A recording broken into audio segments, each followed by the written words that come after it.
والله پەرۆشی چارە نووسی خەڵکی کوردم ئاخ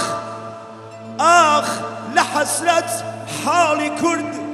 داغان و وردم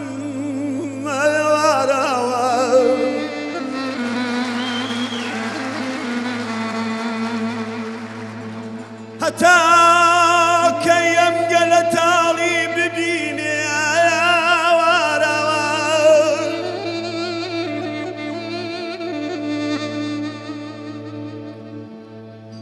هەتا